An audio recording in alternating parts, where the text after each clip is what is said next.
Picture this. November 1923, Berlin, Germany. A factory worker named Heinrich clutches his weekly wages, 42 trillion pascals per m-arcs, and sprints through the streets toward the nearest bakery. His heart pounds because he knows the truth. By tomorrow morning, that money will buy half as much. By next week, it might not buy a cup of coffee. He arrives to find the price of bread has tripled. Since yesterday, it now costs 200 billion marks for a single loaf. The baker's wife stands behind a cash register, overflowing with worthless paper. The currency has become so worthless that children use stacks of banknotes as building blocks. Families wallpaper their homes with 1,000-mark bills, because it is cheaper than buying actual wallpaper. But across town, Heinrich's neighbor Wilhelm walks calmly into a shop and purchases a month's worth of groceries with a single gold coin. Same day, same city, same economic apocalypse. Two completely different realities. This isn't fiction. This was Weimar Germany. Fast forward to September 2008, Lehman Brothers files the largest bankruptcy in American history. $639 billion in assets gone. Within days, the stock market erases $10 trillion in wealth. Retirement accounts vaporize. Yet some people walked through that crisis, barely scratched. Fast forward again to March 2023. Silicon Valley Bank experiences the fastest bank run in history. $42 billion withdrawn in a single day. A bank worth $16.8 billion at market open becomes worthless by Friday afternoon, 48 hours from thriving to seized. Here is what keeps me up at night. When you study every major banking crisis of the past century, from Weimar Germany to Argentina's Corralito to 2008 to last year's failures, you find the exact same pattern. The same assets survive. The same assets go to zero every single time. Not theory, historical fact. The math is terrifying. In Weimar Germany, the exchange rate went from the 4th of March KS per dollar to 4.2 trillion marks per dollar. In Argentina 2001, 57.5% of the population fell into poverty within months. In Venezuela, the currency lost 99.99% of its value, and 8 million people fled. Yet in each disaster, certain assets didn't just survive, they thrived. Gold increased purchasing power during Weimar. Farmland generated positive returns during 2008 while residential real estate collapsed. Swiss francs appreciated while local currencies burned. Today I am showing you the 5 specific assets that protected wealth through every banking crisis in modern history. More importantly, I am showing you exactly why they work, and I am revealing which assets went to zero, so you know what to avoid when the next crisis hits. Because the question isn't if, it is when, and the difference between survival and ruin comes down to one thing. Whether you own the right assets, every banking crisis follows the same pattern. Stage 1, excessive debt accumulates during good times.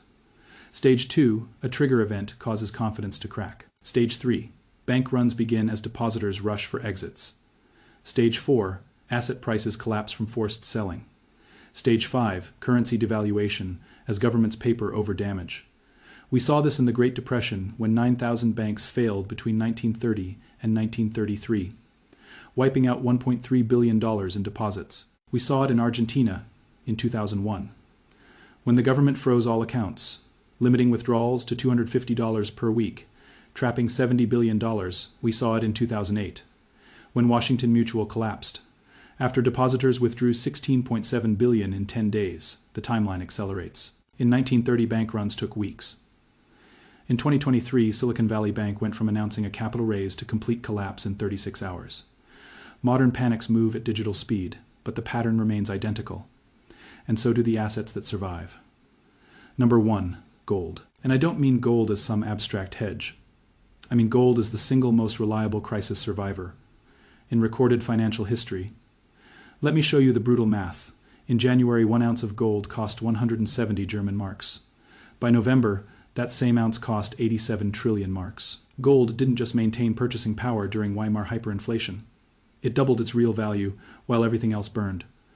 Those who converted paper marks to gold could still buy property and food. When neighbors used wheelbarrows of cash to buy bread. During the Great Depression, gold stocks became the only equity investment that prospered. Homestake mining rose 474% from 1929 to 1933, while the broader market fell 89%. Dome mines rose 558%. The stock market took 25 years to recover. Gold holders had already rebuilt their wealth. During 2008, gold initially dropped 28% from March to October, as panicked investors sold everything for cash. This is critical. during acute liquidity crises. Even gold gets sold temporarily. But by year end, gold posted positive 6% returns. While stocks lost 38%, by 2011, gold reached $1,919 per ounce, more than doubling from pre-crisis levels. Here is what most people miss. Gold has zero counterparty risk. A bank can fail, a government can default, a corporation can go bankrupt. But gold cannot go to zero because it doesn't depend on anyone else's promise. It exists, it has value, it has for 5,000 years. Right now, as of late 2025, gold has reached all-time highs above $4,500 per ounce, a 65% gain this year. Central banks accumulated 980 tons in the first 3 quarters of 2025. They're not buying because everything is fine. They're buying because they see what is coming. Pattern recognition verified, undeniable. Number 2, agricultural land and farmland. This surprises people because they remember 2008 and think real estate collapsed. Residential real estate collapsed, speculative housing collapsed. But farmland did the opposite. Here is the brutal math. During 2008, the S&P 500 lost 46%. Conventional real estate posted double-digit losses. Farmland, according to the NCREIF index, gained 17%, positive 17% during the worst financial crisis since the Great Depression.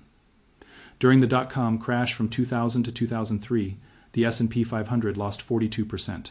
Farmland gained 14%. During COVID, when markets crashed 37% in weeks, farmland rose 7% in 2021. Since 2000, the S&P 500 has posted negative returns in 28 quarters.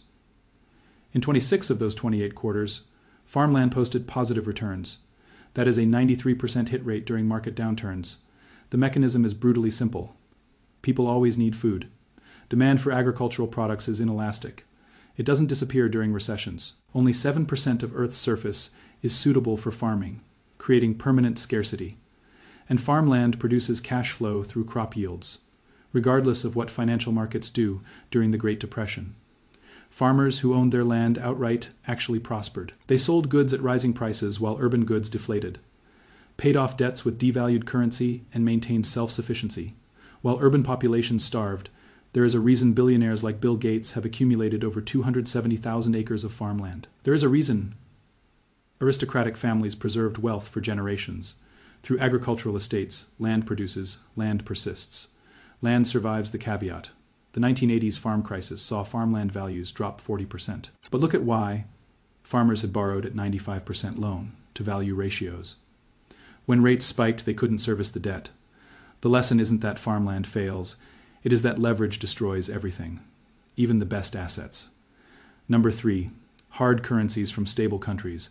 And here is what blows people's minds. During local currency crises, holding physical cash in a strong foreign currency can be the difference between survival and ruin. Let me tell you the Argentina story. In December 2001, the Argentine government implemented the Corralito. They froze all bank accounts and limited withdrawals to 250 pesos per week. But here's the devastating detail. Dollar deposits in Argentine banks were forcibly converted to pesos at 1.4 pesos per dollar. Then the peso collapsed to 4 pesos per dollar. Do the math if you had $100,000 in an Argentine bank. It got converted to 140,000 pesos, worth just $35,000. You lost 65% overnight by government decree. But Argentines who kept physical dollars outside the banking system preserved their wealth entirely. One citizen testified about losing $40,000 of his $77,000 in the Corralito. His neighbor, who kept dollars in cash at home, lost nothing. Same city, same crisis. One trusted the bank, one didn't. The Swiss franc has been the most consistent safe haven currency for decades. Since 1974, the US dollar has devalued approximately 75% against the Swiss franc.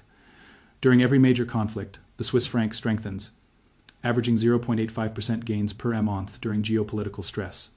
During 2008, the Swiss franc appreciated so significantly that the Swiss National Bank had to intervene to stop it, because it was hurting Swiss exporters. That is how powerful the safe haven effect becomes.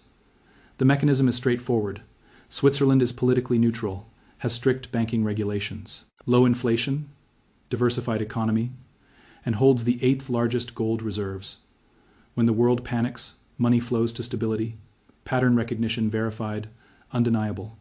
Number 4, U.S. Treasury bonds from stable governments. This is the traditional safe haven, and the data largely supports it with important caveats.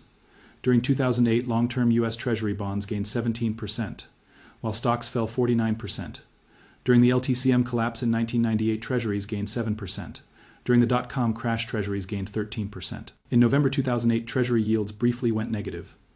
Investors were literally paying the government to hold their money because they trusted nothing else.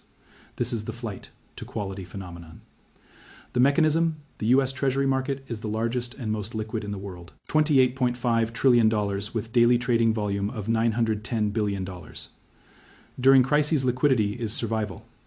Treasuries provide that when everything else freezes. But here is what critics miss. In 2022, Treasuries posted negative 13% returns. In March 2020, even Treasuries were sold, as institutions desperately raised cash. And in April 2025, Treasury yields rose while the dollar fell simultaneously. A breakdown suggesting investors may be questioning us fiscal stability. The short-term Treasury bills remain the most reliable safe haven. Long-term Treasuries carry interest rate risk. Diversification matters even within safe havens. Number 5, dividend-paying stocks from essential businesses. Not growth stocks, not speculative tech. Companies that produce things people need regardless of economic conditions, and pay you while you wait. Here is the brutal math. During 2008, S&P 500 stock prices fell 55%, but S&P 500 dividends fell only 6%. Earnings per S-share collapsed 92%. Dividends barely budged across all recessions since 1946. The average dividend cut is just 0.5%, while stock prices fall an average of 32%. Dividends are 10 to 15 times more stable than stock prices during downturns. The companies that matter provide essential services. Utilities keep lights on regardless of recession. Healthcare companies treat the sick regardless of unemployment. Consumer staples sell food and household goods. Regardless of GDP, telecommunications provide services. People won't cancel. Verizon sales fell only 1% during 2008, and its stock outperformed by 20%. Realty Income maintained occupancy above 96% through both 2008 and COVID. These businesses generate cash, regardless of conditions. The mechanism is simple. Essential demand creates essential cash flow, creates essential dividends. When you own these businesses, you don't need to sell at the bottom. You collect income, reinvest during panic, and emerge stronger. Avoid financial sector dividends during banking crises. Bank of America yielded over 5% in 2007. By 2009, it yielded 0.23% after forced cuts. Citigroup's dividend was essentially eliminated during banking crises. Bank dividends fall first. Now let's talk about what goes to zero, because understanding what survives is only half the equation. Bank stocks during banking crises are lottery tickets with negative expected value. Lehman Brothers stock traded at $65 per S-share in 2007. After September 2008 bankruptcy, it traded at 21 cents, a 99.7% loss. Washington Mutual traded at $46 in 2006. When trading was halted during seizure, it was at 16 cents. Silicon Valley Bank fell 60% on March 2023, then another 62% before being halted. The pattern is consistent. Bank stocks can and do go to zero, because banks operate with 90% or more debt. When confidence cracks, equity holders are wiped out first. Subordinated bank debt, particularly at 1 bonds, can be wiped out by regulatory decree. Credit Suisse at 1 bondholders lost $17 billion overnight, when Swiss regulators wrote their bonds to zero during the UBS merger. These instruments are designed to absorb losses during crises. Uninsured bank deposits above FDIC limits are exposed to bail-ins. In Cyprus 2013, depositors at Bank of Cyprus with more than 100,000 euros saw 47.5% of their excess deposits forcibly converted to bank shares trading at 20 cents on the euro. An 80% loss. Depositors at Lakey Bank lost everything above insurance limits, and local currency during hyperinflation goes to zero. In the most devastating way, Venezuela's bolivar lost 99.99% of its value. The currency required 14 zeros removed through 3 redenominations. 8 million people fled. Zimbabwe printed $100 trillion bills before abandoning the currency entirely. Prices doubled every 24.7 hours at peak inflation. So where are we seeing these warning signs right now? Because the same patterns that preceded every previous crisis in history are flashing amber, and in some cases red across multiple indicators simultaneously. Ignore them at your own peril. And let's start with U.S. banks, because the stress is building beneath the surface. According to Q4 2024 FDIC data, American banks are sitting on $482 billion in unrealized losses. On their securities portfolios, a 32.5% increase from the previous quarter. This is the exact same vulnerability that destroyed Silicon Valley Bank in March 2023. Here is how this works. Banks bought long-term bonds when interest rates were near zero. Then the Fed hiked rates to 5.5%.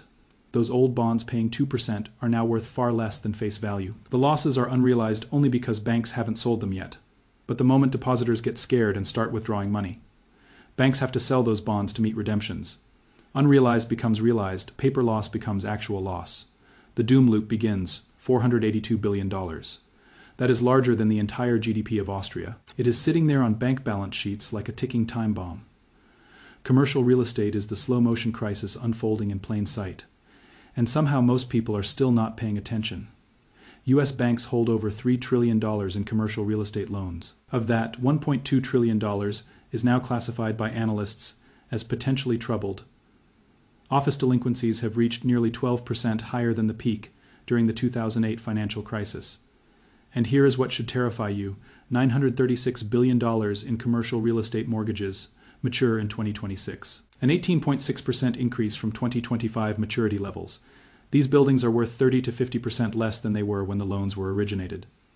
Office buildings are half empty thanks to remote work. That is permanent, not temporary. When these loans mature, borrowers can't refinance. Banks face massive losses. Banks with high concentrations in commercial real estate will face a refinancing wall with no exits. Regional banks are particularly exposed. Some smaller banks have 30 to 40% of their loan books in commercial real estate. When those loans default, it wipes out capital rapidly. Same pattern, different trigger. Consumer stress is accelerating across multiple metrics. Auto loan delinquency rates have hit 3.88%, a 15-year high. Subprime auto delinquencies have reached 15.78%, the highest since tracking began in 2000. These are Great Recession levels. Over 1.7 million vehicles were repossessed in 2024, the most since 2009. When people can't make their car payments, recession is already here for them. Credit card balances have hit $1.2 trillion, an all-time record. Credit card delinquencies are rising.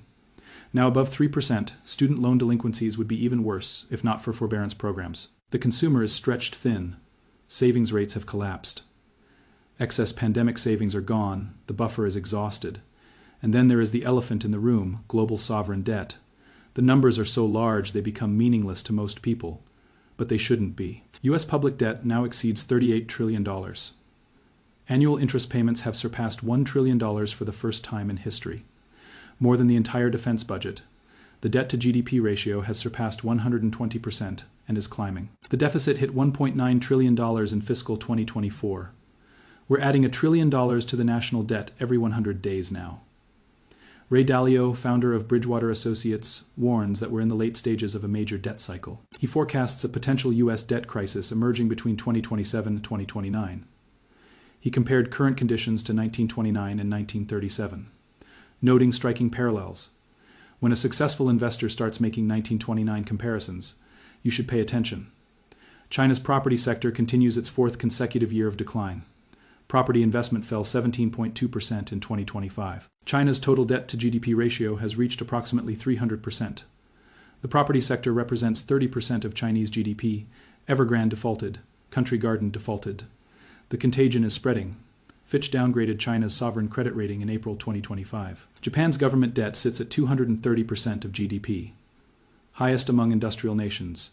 The yen has fallen over 30% against the dollar over 5 years. The Bank of Japan is trapped. They can't raise rates without causing a debt crisis. But keeping rates at zero means the currency keeps falling. No good exit. The IMF's the 20th of October 25 Global Financial Stability Report Street 8s. Financial stability risks remain elevated. Markets appear complacent to this shifting ground. Valuations have returned to stretched levels. The Bank of England's the 20th of December 25 Financial Streetability Report warns that U.S. equity valuations are close to the most stretched since the dot-com bubble. Same pattern, same stages, same outcome. The question isn't if it will happen, it is when, and whether you'll be positioned correctly when it does. So here's the question that actually matters. What do you do with all this information? First, evaluate your exposure to assets that go to zero during banking crises. Check your bank balances against FDIC insurance limits of $250,000. If you are above that limit, you are taking unnecessary risk. Spread deposits across multiple FDIC-insured institutions. Examine any subordinated bank debt or at-one bonds in your portfolio. Understand they're specifically designed to absorb losses during crises. Credit Suisse at-one holders lost everything. If you own bank stocks, understand you are making a leveraged bet on the system. Second, build positions in crisis, surviving assets before you need them. You can't buy gold or Swiss francs or farmland during the crisis. Buy them now during calm periods at reasonable prices. For gold, allocate 5 to 15% of your portfolio. Physical gold in your possession, not paper gold. The whole point is no counterparty risk. Physical gold is for crisis protection. For agricultural exposure, consider farmland REITs. Like Farmland Partners or Gladstone Land, if you can't buy actual land, or buy actual farmland through specialized dealers, it persists, it survives. For Swiss franc exposure, currency ETFs like FXF provide easy access.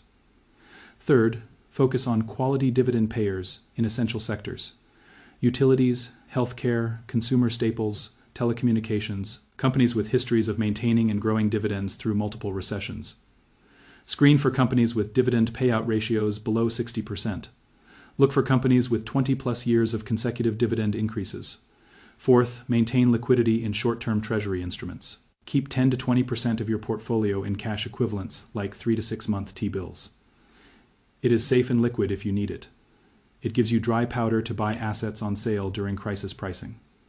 The wealthy don't panic during crises because they own assets that survive. They understand the pattern and position before the panic begins. This isn't about timing perfectly. It is about being protected. Banking crises are the inevitable result of excess debt and misplaced confidence. Eventually the math wins. It always wins. Every generation experiences at least one major banking crisis. The only question is whether you'll be prepared for it. Most people are unprepared because they believe the system is always safe. These beliefs feel reasonable until they're proven catastrophically wrong. The difference comes down to what you owned when the music stopped, what you owned when confidence cracked and the system froze. Remember Heinrich and Wilhelm from November 1923 Berlin. Same city, same apocalypse, same day. Heinrich had trillions of paper marks that bought half as much tomorrow. Wilhelm had a single gold coin that bought a month of groceries.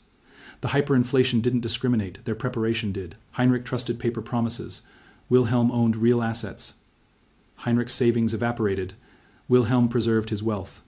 That single difference determined their family's financial futures for generations.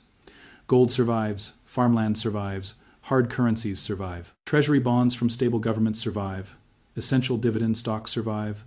Bank stocks go to zero. Subordinated debt gets wiped out. Uninsured deposits get frozen. Local currencies get printed into worthlessness. The warning signs are flashing now across bank losses and sovereign debt. Which category do your assets fall into? Are you holding what survives or what goes to zero? Drop a comment telling me which asset class you are focused on building. Here's what you should do today. Open a spreadsheet. List every asset and categorize it, survives or fails. If more than 50% is in the fails category, start repositioning. The time to buy gold, farmland, and Swiss francs is before the crisis. Position now while it is still calm and prices are reasonable. One day you'll wake up to news of a bank failure and bank runs. On that day, you'll either be Heinrich with paper or Wilhelm with assets. The crisis won't discriminate, but your preparation will determine everything.